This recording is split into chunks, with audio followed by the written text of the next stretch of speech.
नमस्कार दोस्तों, आपका स्वागत है आपके अपने एजुकेशन चैनल स्फेरिकल स्टडी में।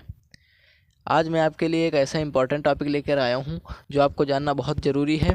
चाहे आप क्लास 10th में हो या क्लास 12th में हो या कोई कंपटीशन एग्ज़ाम जैसे एसएससी, रेलवे, यूपीएससी की तैयारी कर रहे हो, आपको जानना ये टॉपिक इम्पॉर्टेंट है। ये आपके एग्ज़ाम में 100% आ सकता है। तो चलिए शुरू करते हैं। सबसे पहले हम प्रकाश का परावर्तन समझ लेते हैं कि प्रकाश का परावर्तन क्या है। तो आप लोग पहले मैं आपको पढ़ के बताऊंगा, फिर आपको डायग्राम से आसानी से समझा दूंगा ताकि आपके दिमाग में एकदम फिट हो जाए। तो चलिए, प्रकाश का परावर्तन, ठीक है। जब प्रकाश किसी चिकनी या पॉलिशदार सतह से टकराकर उसी माध्यम में वापस लौट आता है तो प्रकाश की इस घटना को प्रकाश का परावर्तन कहा जाता है।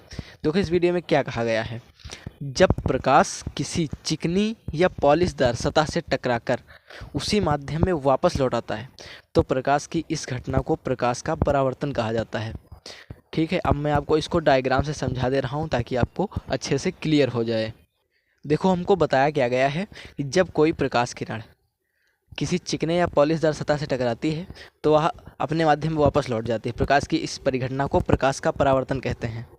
तो समझो, ये मान लो कोई प्रकाश किरण आ रही है ऐसे, इस चिकने या पॉलिशदार सतह से टकराई, फिर इधर चली गई। ठीक है, ये जो है ये हमारा कोई चिकना या पॉलिशदार सतह है।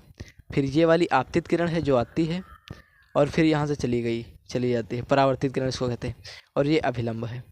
तो आपको क्लियर हो गया होगा। देखो, जब कोई प्रकाश किरण किसी चिकने या पॉलिशदार सतह से आकर टकराती है और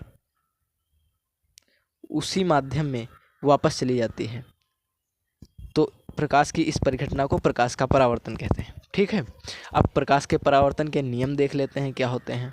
देखो, प्रकाश के परावर्तन के नियम, ठीक है। पहला नियम क्या कहता है, आपतित किरण, परावर्तित किरण और अभिलंब यह तीनों एक ही तल में स्थित होते हैं। तो चलिए मैं इसको डायग्राम पे आपको समझा दे रहा हूँ। पहले नियम में आपको क्या बताया गया है कि आपतित किरण और परावर्तित किरण और ये अभिलंब तीनों एक ही तल में स्थित होते हैं। तो देखो यहाँ पर तीनों एक ही तल में स्थित हैं ऐसे, यानी आपतित किरण आने वाली किरण और परावर्तित किरण जाने वाली किरण और अभिलंब ये तीनों एक ही तल में स्थित होते हैं। पहला नियम यही कहता है हमारा। आपको ऐसे सीधे अपने शब्दों में लिख देना है, ठीक है।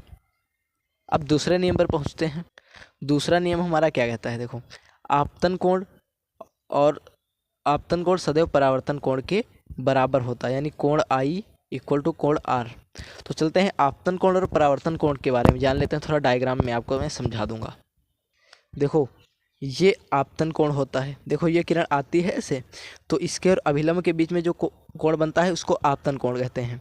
इसको कोण आई भी कहते हैं, कोण आई शॉर्ट में कहते हैं। कोण आई इसलिए से कहते हैं क्योंकि ये जो आपतित किरण होती है इसको इंसिडेंस रे कहा जाता है। आई से कोण आई हो गया, ठीक है। और ये कोण आर है। कोण आई और कोण आर सदैव बराबर होते हैं। कोण आर मतलब रिफ्लेक्टेड रे का आर से यहाँ पर कोण आर कर दिया गया है। ये दोनों आपस में बराबर होते हैं, कोण आई बराबर कोण आर। ठीक है, यही हमारा दूसरा नियम है। मैं आशा करता हूं दोस्तों कि आपको प्रकाश का परावर्तन अच्छे से क्लियर हो गया हो। अगर आपको टॉपिक में थोड़ा सा भी कुछ अच्छा लगा है या समझ में आया है तो वीडियो को एक लाइक कर दीजिए और चैनल को सब्सक्राइब जरूर कर दीजिएगा। थैंक्स, मिलते हैं नेक्स्ट वीडियो में। और अपना नेक्स्ट वीडियो के लिए कमेंट कर दीजिए कि आपको अगला वीडियो किस टॉपिक पर चाहिए। धन्यवाद।